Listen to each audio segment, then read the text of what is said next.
I saw 5 young men harassing my neighbor Rachel Moore in our apartment building's parking garage that Tuesday night. And as a 38-year-old single father watching a woman I had secretly noticed for 6 months being cornered and terrified, I had exactly 3 seconds to decide what kind of man I was going to be.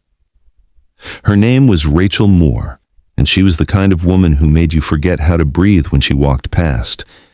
She lived 3 doors down from me in 4C, 31 years old with dark hair she always wore pulled back after work, and for 6 months I had been the pathetic widower who noticed everything about her while being too broken to actually say hello beyond polite nods in the hallway. The way she smiled at my 12-year-old daughter Emma in the courtyard, genuinely kind to a kid who had lost her mother 3 years ago. The sound of her laugh when she talked on the phone while checking her mailbox, a sound that reminded me what it felt like to want something again. Who worked late, as a paralegal downtown, always coming home exhausted but somehow still graceful, and I was the coward who watched her from my window and did nothing about the way my heart hammered when I saw her. But tonight, 5 young men had decided this woman was their entertainment, and I remembered exactly who I used to be before my wife's death taught me that good men could still fail the people they loved.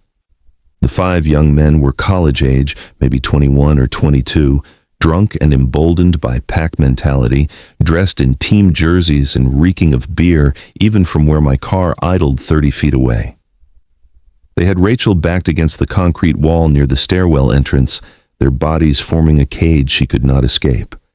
The tallest one in front, hood pulled up over his head, had his hand pressed against the wall beside her face, leaning in close enough that she turned her head away. His voice carried across the garage, loud and mocking. "Come on, beautiful, we just want to talk. Why are you being so unfriendly?" The second one, shorter and stockier, stepped deliberately into her path every time she tried to move, laughing like this was a game. The other 3 formed a wall behind them, their voices overlapping in that ugly chorus young men make when they are trying to prove something to each other through cruelty. Rachel's professional composure had shattered. Her shoulders were pulled inward, her body language pure fear. She clutched her leather work bag against her chest like it could protect her. Her voice when she spoke was stripped of its usual warmth, higher and shaking. "Please, I just need to get to my apartment." My daughter Emma sat frozen beside me in the passenger seat, her science project papers scattered and forgotten, staring at the scene with wide, frightened eyes. "Dad, those men are scaring that woman." She did not recognize Rachel in the dim garage lighting, but she recognized danger. Emma was 12 years old and had already learned that the world could be cruel, that good people could die because of someone else's carelessness. I'd spent 3 years trying to show her that someone would step in when it mattered, that good men still existed who would not look away from suffering. But 5 young men was not 3. 5 men meant real danger, meant potentially leaving my daughter without any parent at all, meant consequences that could destroy the careful life I had built for us. My hands tightened on the steering wheel until my knuckles went white. The tallest one, clearly the leader, grabbed Rachel's arm now. Not violent yet, but firm, possessive, making her gasp and try to pull away. His friends laughed louder, feeding off her fear. "We just want to get to know you. What's wrong with being friendly?" Rachel looked around desperately for help, for witnesses, for anyone who might intervene. The parking garage was full of cars, but empty of people. Apartment windows glowed above us, but no one was coming. She was alone with 5 men who had decided her fear was funny, except she was not alone. I was right there, 30 feet away, with my daughter watching to see what kind of man her father really was. I pressed the accelerator. My headlights cut through the dim garage like a weapon, flooding all 5 young men and my terrified neighbor in harsh white light that made them shield their eyes. I drove straight toward them. Seconds later, the entire parking garage went absolutely silent. What had I done in those next moments that made 5 aggressive young men freeze where they stood? What happened between Rachel Moore and me after I stepped out of that car that changed everything we thought we knew about each other?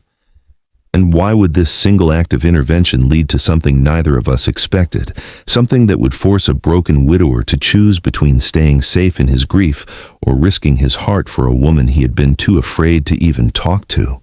My car's engine roared in the enclosed space as I accelerated toward them, group, and for one crystallized moment, I saw everything with perfect clarity.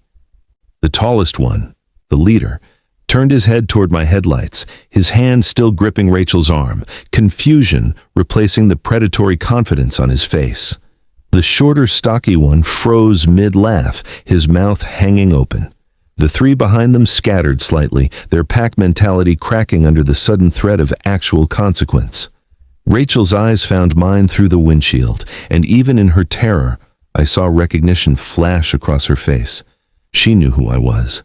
The quiet widower from 4A who never spoke to anyone, whose daughter sometimes waved to her in the courtyard, and now I was driving straight at the men who had cornered her.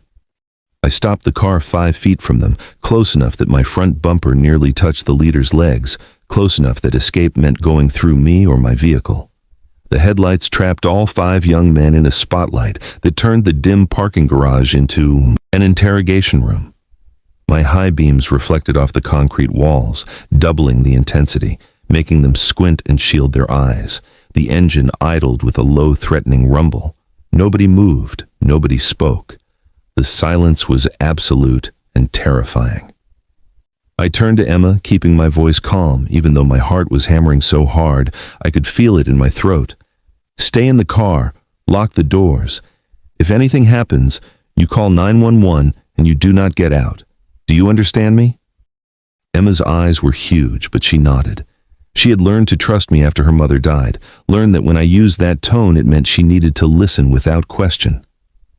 I watched her small fingers press the door lock button, heard the click that meant she was as safe as I could make her.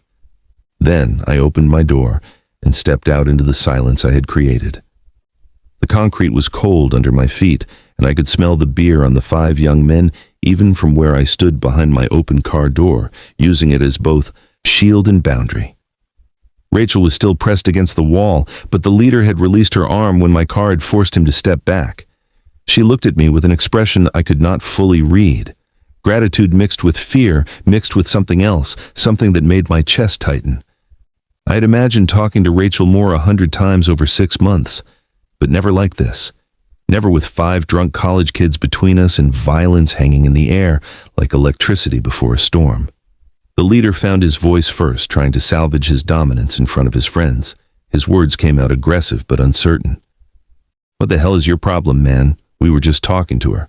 I did not answer immediately.